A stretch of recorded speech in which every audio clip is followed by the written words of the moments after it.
నమస్తే. Welcome to మీరించెస్ writings. ఎలా ఉన్నారు అందరూ? బాగున్నారా?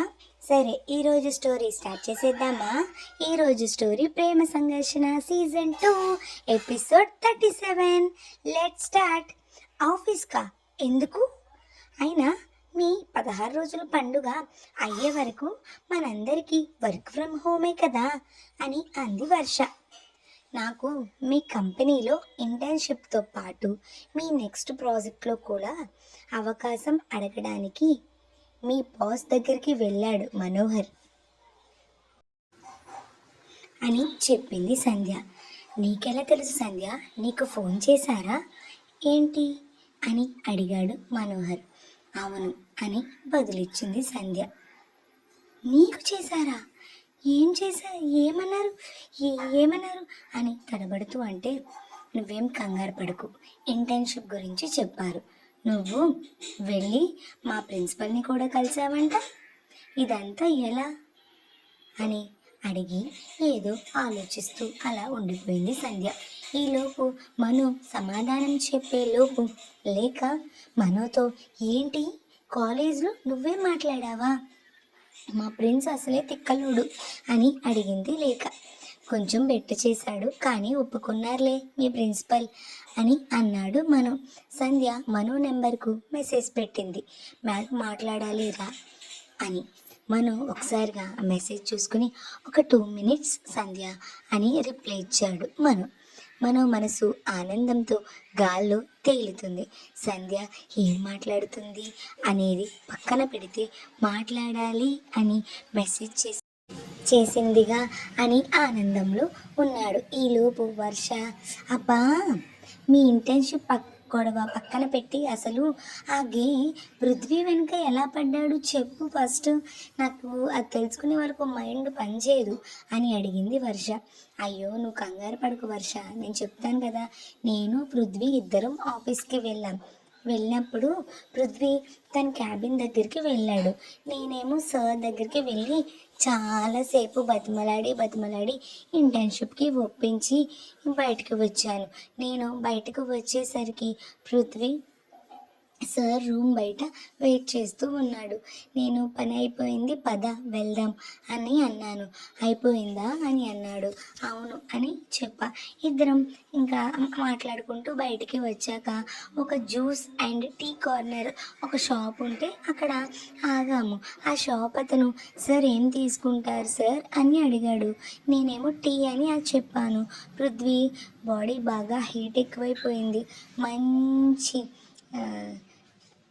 జ్యూస్ అందుకో అబ్బాయి అని అన్నాడు. పృథ్వీ జ్యూస్ అనగానే షాప్ వాడి ఫేస్ ఒక్కసారిగా 1000 watts క్యాండిల్లా వెలిగిపోయింది. నాకు టీ ఇచ్చి జ్యూస్కి లోపల ఏసీ రూమ్ ఉంది సార్ అని అన్నాడు షాప్ అతను. ఏసీ రూమ్ ఎందుకు? పర్వాలేదు, ఇక్కడే తాగుతాను, ఇవ్వబ్బాయ్ అని అన్నాడు పృథ్వీ.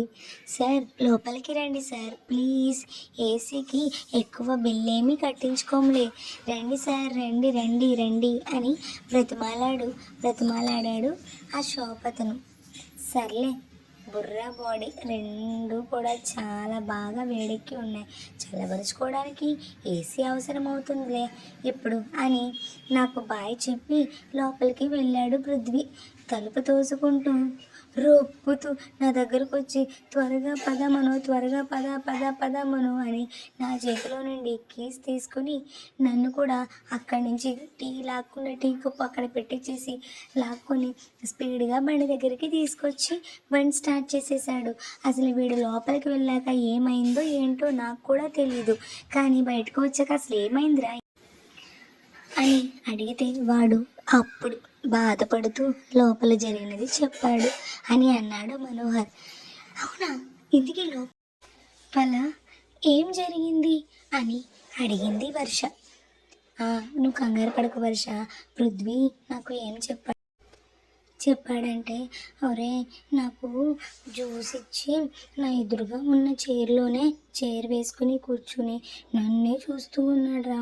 ఏంటి ఇతను ఇలా డిఫరెంట్గా బిహేవ్ చేస్తున్నాడు అని నాకు ఇబ్బందిగా అనిపించి లేస్తుంటే చెయ్యి పట్టుకుని ఆపి, అదేంటి డియర్, నీకోసం వస్తే నువ్వేంటి డియర్ ఇలా వెళ్ళిపోతున్నావు, నీకు ఇది న్యాయంగా ఉందా అని ఒక రకంగా ఫేస్ పెట్టుకుని అన్నాడు.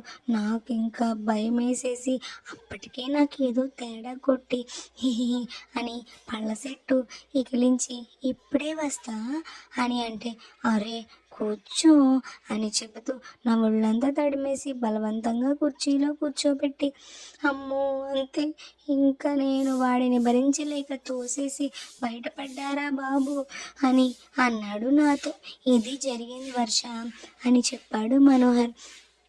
మనోహర్ చెప్పింది విన్నాక ఇంకా అందరూ ఒక్కటే నవ్వు. ఇంతలో శ్రీకర్ ఫ్లాట్లో వర్క్ చేసుకుంటున్న ఆకాష్, అభి, శ్రీకర్ అంతా కూడా వర్క్ పూర్తి చేసుకుని వచ్చి నవ్వుతున్న వాళ్ళందరినీ చూసి, ఏంటి అందరూ ఇంతలా నవ్వుతున్నారు, అసలు ఏం జరిగింది, ఏం జరిగింది మాకు కూడా చెప్పొచ్చు కదా అని అడిగాడు అభి.